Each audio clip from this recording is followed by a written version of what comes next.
Hello, welcome back to our channel. இன்றைக்கி 2 நாள் vlog தான் பார்க்க போகிறோம். Saturday and Sunday. வெள்ளிக்கிழமை அம்மா வீட்டிலேருந்து ஷர்வி ஸ்கூல் போனதுனால அந்த டே எதுவுமே நான் vlog எடுக்கல.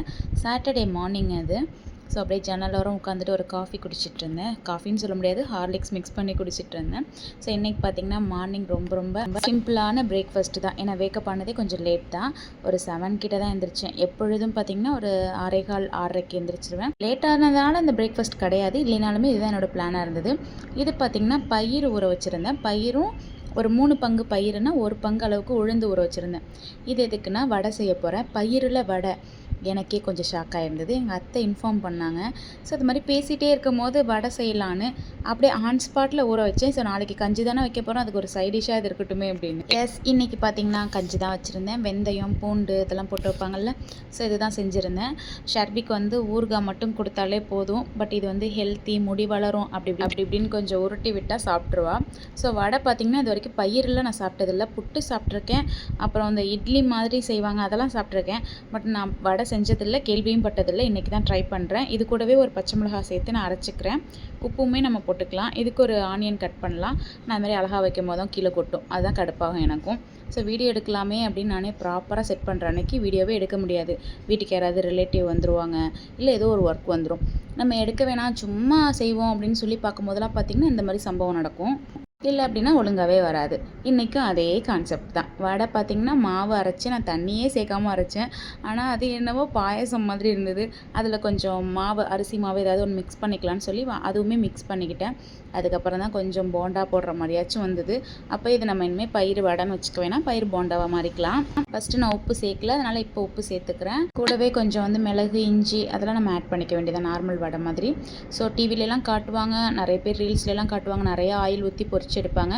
ஸோ நம்ம அவ்வளோலாம் வேஸ்ட் பண்ண வேணாம். ஏன்னா நிறைய டைம் நம்ம ஆயில் திரும்ப பொரிக்கும் போது நமக்கு தான் நிறைய ப்ராப்ளம் வரும். நான் எனக்கு ஏற்ற அளவுக்கு மட்டும் ஆயில் ஊற்றி வச்சுக்கிட்டேன். ரோஸ் திருப்பி வச்சுருக்கேன்னு ஷாக் ஆகிடாதீங்க. கலர் சேஞ்ச் ஆகிடுச்சு. பக்கத்தில் சாரணி எடுத்து வைக்காமல் விட்டுட்டேன். ஸோ அந்த அலட்சியத்தால் டக்குன்னு இதை அடித்து திருப்பிட்டு அதுக்கப்புறம் சேஞ்ச் பண்ணிக்கிட்டேன். இந்த கஞ்சி பார்த்திங்கன்னா நிறைய பேர், நான் ப்ரெக்னெண்ட்டாக இருக்கும்போது நிறைய டைம் அம்மா வச்சு கொடுத்துருக்காங்க. பட் இப்போ ரொம்ப நாள் கழித்து சாப்பிடணும் போல் தோணுச்சு. ஸோ அதனால் இன்றைக்கி வச்சாச்சு. இன்றைக்கி இதுதான் எங்களோட பிரேக்ஃபாஸ்ட். இதுக்கு சைட் டிஷ் தான் அந்த பயிர் வடை இல்லை போண்டா, ப்ளஸ் பார்த்திங்கன்னா ஒரு பூண்டு ஊறுகாய் வந்து ரெடி பண்ணி வச்சுருந்தோம். இது நமக்கு எந்த அளவுக்கு லிக்விடாக வேணுமோ அந்த அளவுக்கு நம்ம வந்து எடுத்துக்கலாம், தண்ணி சேர்த்துக்கலாம். உங்களுக்கு வந்து இதில் தயிர் சேர்த்து சாப்பிட பிடிக்கும்னா சாப்பிடுங்க. எனக்கு வந்து தயிர்லாம் சேர்த்து சாப்பிட பிடிக்காது. இதுக்கு அடுத்து பார்த்திங்களா அந்த ஜல்லிக்கரண்டி வந்து நான் மாற்றிட்டேன். ஸோ இதை வந்து நாங்கள் சாரணி அப்படின்னு தான் சொல்லுவோம். அது ஏன் இந்த பேர் வந்துச்சுன்னுலாம் எனக்கு தெரியல. ஒரு சிலதெல்லாம் அதிகமாக கொஷின் கேட்பேன், ஏன் இந்த பேர்லாம் வச்சுருக்கீங்கன்னு. அதுக்கு நிறைய டைம் திட்டு தான் வாங்குவேன். ஸோ அதனால் இந்த மாதிரி எக்ஸ்ட்ரா கொஷின்லாம் கேட்குறதில்ல. அவங்க சொன்னாங்கன்னா அதையும் நானும் ஃபாலோ பண்ணிக்கிறது இப்போல்லாம். இந்த வடையை வந்து பிக்கிறதுக்கே நான் ரொம்ப போராடினேன். ஸோ டேஸ்ட் எப்படி இருக்குன்னு பார்க்கலாமேன்னு பார்த்தேன். ஆஹா ஓஹோன்னு இல்லைனாலும் ஓரளவுக்கு ஓகே, சாப்பிட்றலாம். இன்னொன்று வந்து உடம்புக்கு நல்லது அப்படின்னு நானே மனசில் தேர்த்திக்கிட்டேன். ஏன்னா நம்ம ஊற வச்சாச்சு, ஆனியன்லாம் போட்டாச்சு, வேஸ்ட் பண்ணக்கூடாது இல்லையா? அதனால் எனக்கு ஆனால் அந்த பயிர் புட்டு ரொம்ப பிடிக்கும், பயிர் கஞ்சி ரொம்ப பிடிக்கும். மற்றபடி அந்த அளவுக்கு டேஸ்ட் கொடுக்குற அந்த பயிர் இது கொஞ்சம் டேஸ்ட் கம்மியாக தான் கொடுக்குது. வடை செய்கிறதுனால இந்த டேஸ்ட்டாக இல்லை எனக்கு வடை செய்ய தெரியலையாங்கிறது தெரியல. ஒரு நாள் அத்தை வீட்டில் சாப்பிட்டுட்டு மெத்தடை கண்டுபிடிச்சிட்டு வந்துடுறேன். ஸோ பார்த்திங்கன்னா அங்கேருந்து பிரேக்ஃபாஸ்ட் முடிச்சுட்டு அம்மா வீட்டுக்கு வந்தாச்சு. இங்கே பார்த்திங்கன்னா சிக்கன் கொதிச்சுட்டு இருக்குது. ஸோ சிக்கன் குழம்பு ப்ளஸ் சிக்கன் சிந்தாமணி பிரியாணி ரெடியாக இருந்தது. எனக்கு வந்து ஆனியன் ரைத்தா விட ஸ்வீட் தான் ரொம்ப பிடிக்கும் பிரியாணிக்கு. ஸோ அதனால் அதுவுமே ரெடியாக இருந்தது. இந்த சாட்டர்டே பார்த்திங்கன்னா ஃபுல்லாக அம்மா வீட்டில் தான். இங்கே ஃபுல்லாக நல்லா சாப்பிட்டுட்டு ஈவினிங்க்கு மேலே தான் நான், ரோஷினி, ஆதவ், ஷர்வி எல்லாருமே கிளம்ப போகிறோம். ஸோ நம்ம வீட்டுக்கு போயிடுவோம். சண்டே ஃபுல்லாக அங்கே இருந்துட்டு மண்டே தான் வந்து ஆதவ் வருவான். ஷர்வி வந்து அங்கேருந்து சடனாக ஃபுல்லாக இங்கே இருக்கணும் அப்படிங்கிறது வேலைக்காகாத விஷயம். ஸோ அதனால் அவள் ரொம்ப மிஸ் பண்ணுறா. அதனால் இங்கே பாதி அங்கே பாதி இது மாதிரிலாம் தான் கொஞ்சம் மிக்ஸ் ஆகிட்டுருக்கு. ஸோ வீட்டுக்கு வந்துட்டோம். ஷர்வி வந்து பொட்டேட்டோ சீஸ் பால் வந்து மொபைலில் பார்த்துருப்பா போல். அது நானே செய்கிறேன்னு சொல்லி ட்ரை பண்ணேன். சீஸ் பிரெட் க்ரம்ஸ் எதுவுமே வீட்டில் இல்லை. ஸோ அவள்கிட்ட சொன்னதுக்கு பரவாயில்ல நான் ட்ரை பண்ணுறேன்னு சொல்லியிருக்கா. உருளைக்கிழங்கை மட்டும் மசிச்சு அதில் வந்து அந்த மசாலா ஐட்டம்ஸ்லாம் மட்டும் ஆட் பண்ணி எண்ணெயில் போட்டு பொரிச்சு கொடுங்க அப்படின்னு சொல்லிட்டா. ஸோ எல்லா மெத்தடும் அவள் ஃபாலோ பண்ணால். லாஸ்ட்டாக எண்ணெயில் பொரிக்கிறதுக்கு மட்டும் நான் அவளை விடலை, நானே பொரிச்சு கொடுத்துட்டேன். ஏன்னா இன்னும் வந்து அந்த அளவுக்கு அவளுக்கு எண்ணெய் ஹீட்டு அதெல்லாம் வந்து பார்க்க தெரியாது. அதை தாண்டி அவளோட சேஃப்டி ரொம்ப முக்கியம் இல்லையா? அதனால் அவளுக்கு குக்கிங்கில் பெரிய ஆர்வம் இருக்குது. இருந்தாலும் அவள்கிட்ட ஹீட்டு அதெல்லாம் கொஞ்சம் பயமாக இருக்குது எனக்கு. அதனாலே அவளை வந்து நான் விடாமல் வச்சுருக்கேன். ஸோ இந்த சீஸ் பாலே ஒவ்வொரு ஷேப்பில் ஒன்று இருக்குது. 5 ஸ்டார் ஹோட்டல் ரேஞ்சுக்கு ரோஷினி அந்த கெச்சப் வச்சிருக்க மாடலை பார்த்தீங்களா? ஸோ அங்கே தான் நிற்கிறாவ. அடுத்து அதை வேற அந்த கெச்சப் சாப்பிட்டு பார்த்துட்டு அந்த டேஸ்ட் ரொம்ப பிடிச்சி போய் கேட்டுட்டு இருந்தான். ஷர்வியா ப்ரிப்பேர் பண்ண ஃபர்ஸ்ட் டிஷ் வந்து இதுதான். பட் சூப்பராகவே இருந்தது. ரெகுலராக என்னோட வீடியோ வாட்ச் பண்ணியிருக்கிற எல்லாருக்குமே தெரியும், கொஞ்சம் கொஞ்சம் சேஞ்சஸ் வந்து நான் பேசுகிறதுலையுமே வந்திருக்கும். ஸோ ஏன்னா என்னோட ரியல் இதுதான்.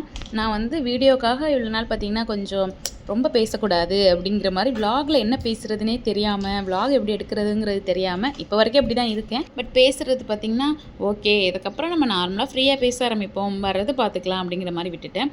பார்த்திங்கன்னா ஏர் ஃப்ரையரில் உள்ளே வந்து ஃப்ரெஞ்ச் ஃப்ரைஸ் கட் பண்ணி வச்சுட்டேன். அதுக்கப்புறம் தான் ரொம்ப டஸ்ட்டாக இருக்கிற மாதிரி தோணுச்சு. ஸோ ஃப்ரீயாக தானே நிற்கிறோம் பக்கத்துலேயே அப்படின்னு சொல்லிட்டு அதையுமே தொடச்சி விட்டுட்டு இருந்தேன். ஸோ அதோட கலர் பார்த்திங்கன்னா ஒரு 10 மினிட்ஸ் தான் நான் வச்சுருந்தேன். அது வந்து ஒரு 20 மினிட்ஸ் வந்து அதில் காமிச்சிருந்தாங்க. நான் எப்பயுமே ஃப்ரெஞ்ச் ஃப்ரைஸ் பார்த்திங்கன்னா பாயில் பண்ணி தான் வைப்பேன். ஸோ அதனால் போதும் அப்படின்னு நினச்சிட்டேன். பட் கிறிஸ்பியாகவே ஆகலை. பட் நல்லா வெந்திருந்துச்சு. கிறிஸ்பி ஆகிறதுக்கு இன்னொரு 10 மினிட்ஸ் வைக்கணும் போல் இருந்தது. ஸோ அதனால் அகைன் ஒரு 10 மினிட்ஸ் வச்சாச்சு. ஷர்வி ரொம்ப நாளாக கேட்டுட்ருக்கா ஃப்ரெஞ்ச் ஃப்ரைஸ் பண்ணி கொடுமா அப்படின்னு சொல்லி. ஸோ அதனால் அவளுக்கு இன்றைக்கி பண்ணியாச்சு. ஆதவுக்குமே வந்து அதில் காரம் இல்லாததுனால ப்ராப்ளம் இல்லை. ஸோ அதனால் ஆதவ் வர அன்றைக்கே பண்ணியாச்சு. ஸோ கெச்சப் வச்சாலே நம்ம தலைவருக்கு ரொம்ப பிடிக்கும். நான் பாயில் பண்ணும் போதே கொஞ்சமாக உப்பு மட்டும் சேர்த்து பாயில் பண்ணிப்பேன். அதுக்கப்புறம் ஃப்ரை பண்ணிப்பேன். நம்ம ஏர் ஃப்ரையரே இல்லைனாலுமே ஆயிலில் போட்டு ஃப்ரை பண்ணிப்பேன். எல்லாருமே பால்கனி பக்கம் வந்துட்டோம். ஸோ நைட்டில் வந்து இந்த இடம் வந்து ரொம்பவே சூப்பராக இருக்கும், நல்லா காற்றடிக்கும். இங்கேருந்து பார்க்கும் போதே கொஞ்சம் மெயின் ஏரியா தெரிகிறதுனால நம்மளே வேடிக்கை பார்த்துட்டே பூலாம் கட்டிகிட்டு இருப்பேன். ஸோ அது மாதிரி நாங்கள் எல்லோரும் சேர்ந்து உட்காந்து இங்கே தான் சாப்பிட்டுட்டு இருந்தோம். ஃப்ரெஞ்ச் ஃப்ரைஸ் பொறுத்த வரைக்கும் ஷர்விக்கு தான் ரொம்ப ஃபேவரட். யாதவுக்கு இன்னும் அந்த பழக்கம்லாம் இல்லாததுனால தெரியல, இப்போ தான் ஸ்டார்ட் பண்ணுறான். ஹெல்த் வைஸ் இது நல்லதா அப்படின்னு கேட்டால் கண்டிப்பாக கிடையாது. அதுவும் கெச்சப்லாம் சாப்பிட்றதுனால கிடையாது.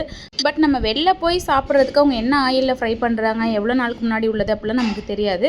அதை கம்பேர் பண்ணும் போது இது கொஞ்சம் நம்ம வீட்டிலே செஞ்சு சாப்பிட்றதுனால ஓகே தான். சண்டே மார்னிங் ரொம்ப லேட்டாக தான் இந்த டே ஸ்டார்ட் ஆனிச்சு. வீட்டில் இன்றைக்கி ஃபிஷ் பண்ணலான்னு பிளான் பண்ணியிருந்தோம். ஸோ என்னென்ன திங்ஸ்லாம் வாங்கணும்னு சொல்லி அப்படி லிஸ்ட்டு போட்டு வந்தாச்சு.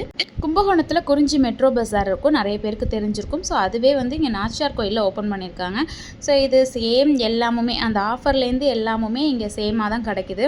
ஸோ இது உண்மையிலே கொஞ்சம் யூஸ்ஃபுல்லாக தான் இருக்குது. ஸோ நமக்கு ரெகுலராக கும்பகோணம் இதுக்காக போகணும் அப்படிங்கிற மாதிரி இல்லாமல் இங்கே கூட பர்ச்சேஸ் பண்ணிக்கலாம். சேம் ஆஸ் பாயிண்ட் ஏறுறது எல்லாமுமே அதே ப்ராசஸ் தான் இங்கேயும் இருக்குது. ஸோ நிறைய பேருக்கு தெரிஞ்சிருக்கும் எங்கள் சரௌண்டிங்கில் உள்ளவங்களுக்கு. ஸோ தெரியாதவங்களுக்காக ஒரு இன்ஃபர்மேஷன் மாதிரி கொடுத்தாச்சு. சீஸ் வாங்கலாம், பீஸா செய்யலாம் ஈவினிங்க்கு அப்படின்னு பிளான் பண்ணோம். ஸோ போய் வெயிலில் போனதுக்கு அதுக்கு உள்ளே போனோன்னு ஒன்றுமே புரியல, என்ன இருக்குன்னு சொல்லி பார்த்துட்டு இருந்தேன். அதுவும் கொஞ்சம் ரொம்ப நேரம் நம்ம ஃப்ரிட்ஜையுமே ஓப்பன் பண்ணி வச்சுருக்க கூடாதுல்ல. ஸோ அதுக்காக நான் கொஞ்சம் பார்த்து எடுத்துகிட்டு இருந்தேன். யாரும் எதுவும் சொல்ல மாட்டாங்க, இருந்தாலும் நமக்குள்ளே ஒரு ஃபீல் வரும்ல.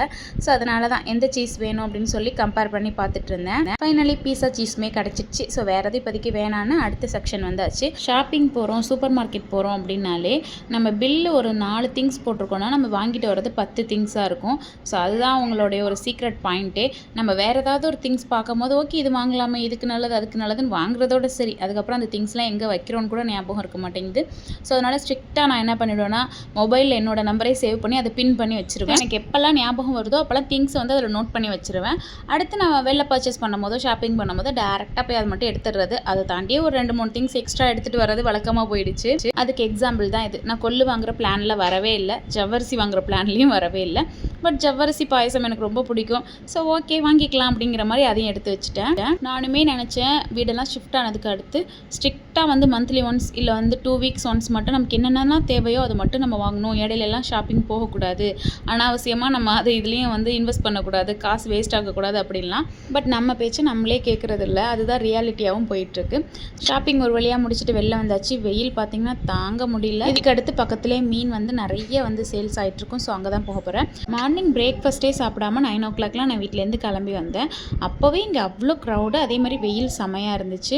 இங்கேருந்து நான் வீட்டுக்கு போகிறதுக்குள்ளே 11:30 கிட்ட ஆகிடுச்சு. 1 hour இங்கே தான் நான் ஸ்பெண்ட் பண்ணியிருக்கேன் மீன் வாங்குறதுக்கு. அதுக்கடுத்து அதை வெட்டி க்ளீன் பண்ணி கொடுக்குறதுக்கே ஒரு 1/2 hour கிட்ட வந்து நம்ம வெயிட் பண்ணி வாங்குற மாதிரி ஆகிடுச்சு. ஸோ நிறைய இடத்துல ரிட்டன் வரும்போது தான் பார்த்தேன் மீன் வந்து சேல் பண்ணுறாங்க. ஓரளவுக்கு புதுசாகவும் இருக்குது. பட் எல்லாருமே இங்கேயே எல்லா மீனுமே இங்கே இருக்கிறதுனால இங்கே வராங்களா என்னன்னு தெரியல. எங்கள் வீட்லேயும் இங்கே வரதுனால நானுமே அப்படியே பழகிட்டேன். அம்மாவுமே இங்கே தான் வந்து வாங்குவாங்க. கொஞ்சம் ஃப்ரெஷ்ஷாக இருக்கும். ப்ளஸ் நம்ம மைண்ட் செட்டு இங்கே வாங்கி பழகிடுச்சு. அங்கே வெயிலில் நம்ம அலையிறது பார்த்தாதுன்னு இவங்கள்ட்ட நம்ம வரிசையில் நிற்கிறது கூட வெயிலில் நிற்கிற மாதிரி ஆயிடுச்சு. ஸோ 2-3 பேர் கழிச்சு தான் நான் வந்து இது கொடுத்தேன். அது சண்டேனா ஸோ சொல்லவே வேணாம். அவங்களாம் வந்து ரெஸ்பான்ஸ் பண்ணுறதே ஒரு விதமாக இருக்கும். ஓகே வேறு வழி இல்லை, நம்மளும் நான்வெஜ் சாப்பிட்ணுமே அப்படின்னு சொல்லி கண்ட்ரோல் பண்ணி வெயிட் பண்ணி வாங்கிட்டு வந்துட்டேன். ஸோ நான் ரிட்டன் வந்துட்டு இருக்கும் போதே பல வண்டி வந்துட்டு இருந்தது. மாதுளம்பழம் பார்த்திங்கன்னா 1 கிலோ 120யும் அந்த 1.5 கிலோ இந்த சாத்துக்குடியும் சேல் பண்ணாங்க. ஷர்விக்கு ஜூஸ் போடுறதுக்காக அது வாங்கிக்கிட்டேன். இன்னொன்று வந்து இந்த மாதுளம்பழம் வந்து குட்டி குட்டியாக தான் இருக்கே தவிர நல்லா இருக்குது. சின்ன மாதுளம்பழம் தான், ஆனால் வந்து நல்லா இருக்கு. அந்த நாட்டு மாதுளம்பழம்னு சொல்லுவாங்களே, இதுதான் உண்மையிலேயே நல்லது. ஆனால் எல்லோரும் இது கலர் இல்லைங்கிறதுனால வாங்க மாட்டுறாங்க.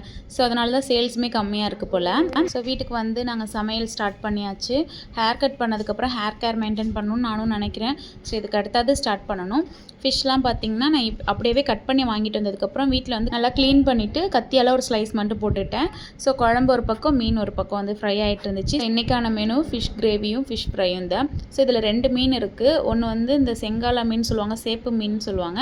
இது ஒரு செட் ஃப்ரை பண்ணிவிட்டு கொடுவா அப்படின்னு சொல்லி ஒரு மீன் இருக்கும் இல்லையா, ஸோ அதுவும் வாங்கிட்டு வந்தேன். நான் ஏன் அப்படி சொல்கிறேன்னா, எனக்கே அந்த மீன்லாம் தெரியாது. ஸோ இப்பப்போ வாங்கி ட்ரை பண்ணுறதா. எனக்கு மீனோட பேர்லாம் பெருசாக தெரியாது. இந்த இடத்துலலாம் நான் ஆணி அடிச்சிருக்கேன். ஸோ இதெல்லாம் எதுக்கு அப்படின்னா, ஒரு சில திங்ஸ்லாம் மாட்டுறதுக்கு இடம் பத்தலை. யூஸ் பண்ண ஆரம்பிக்க தான் நமக்கே ஒரு சில ஐடியா வருது. ஸோ இன்றைக்கி பீஸா பண்ணலான்னு சொல்லியிருந்தேன் இல்லையா, சமையல் ஒரு பக்கம் ஃபுல்லாக முடிச்சுட்டு இதையுமே நம்ம அந்த ஏர் ஃப்ரையில் வச்சுட்டு போயிடலாமேன்னு சொல்லி இதை ரெடி பண்ணிட்டு இருந்தேன். ஒரு 1:30க்குள்ள நாங்கள் வந்து சாப்பிட்டு முடிச்சிட்டோம். ஏன்னா நான் பிரேக்ஃபாஸ்ட் சாப்பிடவே இல்லை, டேரெக்டாக லஞ்ச் தான் இன்றைக்கி. இடையில ஒரு ஆப்பிள் ஜூஸ் மட்டும் குடித்தேன். அடுத்து ஒரு 4 o'clockலாம் பீஸா ரெடி பண்ணிடலான்னு சொல்லி பீஸா ரெடி பண்ணியாச்சு. இந்த பீஸா வந்த கால கொடுமையை பாருங்கள். 2 பீஸா செஞ்சோம். ஒன்று வந்து தோசைக்கல்லில் போட்டோம், இன்னொன்று வந்து இந்த ஏர் ஃப்ரையரில் பண்ணோம். அதில் பேக்கிங் ஆப்ஷன் இருந்தது, 30 minutes இருந்தது. சரி ஓகே 30 minutes வைக்கணும் போலன்னு சொல்லி நானும் வச்சுட்டேன். தோசைக்கல்ல அதுக்கப்புறம் ஒரு 10 நிமிஷம் தாங்க வச்சேன். அந்த பீஸா சூப்பராக ரெடி ஆகிடுச்சு. இது வச்சு ஒரு 10 minutes கழிச்சு தான் அது வச்சேன். ஸோ ரெண்டுமே எடுக்கிறப்ப கொஞ்சம் ஈக்குவல் பண்ணி எடுத்துட்டேன். பீஸா செய்யணும்னு பிளான் பண்ணிவிட்டு கேப்சிகம் இந்த மாதிரி வெஜிடபிள்ஸ்லாம் வாங்கிட்டு வரவே மறந்துட்டேன். ஏன்னா ஃபிஷ் கடையிலே ரொம்ப லேட் ஆகிடுச்சா. ஸோ அதனால் வீட்டுக்கு வந்த உடனே எனக்கு கொஞ்சம் ஒரு மாதிரி டயர்ட் ஆகிடுச்சு. ஸோ அதனால் வேறு எங்கேயுமே வெளில போகவே இல்லை. ஸோ இருக்கிறத வச்சு பீஸா செய்கிறேன்னு சொல்லிட்டேன். வீட்டில் வேறு ஷர்வி அதே ஸ்டார்ட் பண்ணிட்டா. ஸோ அதனால் இருக்கிறத வச்சு செய்யலாமேன்னு சொல்லி ஆனியன் டொமேட்டோ மட்டும் சேர்த்துக்கிட்டேன். ஸோ சாஸ்மே செஷ்வான் தான் போட்டிருக்கேன். ஸோ நம்ம சில்லி சாஸ் யூஸ் பண்ணலை. ஸோ பீஸா சாஸ்லாம் வாங்கலை, வீட்டில் இருக்கிறத வச்சு செஞ்சுக்கலான்னு விட்டாச்சு. ஸோ வெஜிடபிள்ஸுமே வேறு எதுவுமே ஆட் பண்ணலை, வேறு எதுவுமே இல்லை. ஆனால் கார்ன் கேப்சிகம் எல்லாமே நான் போகும்போது பிளான் பண்ணிட்டு போயிருந்தேன். ரிட்டன் வரும்போது தான் கிடைக்காம போயிடுச்சு. அப்புறம் வீட்டுக்கு வந்துட்டு போய் வாங்கிக்கலான்னு பார்த்தா அதுவுமே மிஸ் பண்ணியாச்சு, எனக்கு டயர்டானதுனால. பீஸாவில் இந்த டேஸ்ட் தனியாக சீஸில் தெரியறது அதெல்லாம் எனக்கு தெரியாது. வெஜிடபிளாவது ஓகே, மற்றபடி சீஸ்லலாம் எனக்கு பெருசாக தெரியாது. அதோட ஃப்ளேவர் தான் வரும். ஸோ கெச்சப் தொட்டுட்டு சாப்பிட்டா ஆட்டோமேட்டிக்காக டேஸ்ட்டாக இருக்க மாதிரி இருக்கும், அவ்வளோதான். தோசைக்கல்ல போட்ட பீஸா அவ்வளோ சூப்பராக வந்துடுச்சு. பட் இதில் பண்ண பீஸா அதோட பேஸ் நல்லா வந்துட்டு மேலே ஃபுல்லாக வந்து ஓவர் குக் ஆகிடுச்சு. அதனால் காஞ்சி கருவி போய் தீபாவளிக்கு வெடித்த புஷ்வான மாதிரி ஆயிடுச்சு. நான் கருவுற ஸ்மெல்லு வர நான் கூட தோசைக்கல்ல தான் வருது போல் அப்படின்னு நினச்சி தலைவரை தப்பாக நினச்சிட்டேன்.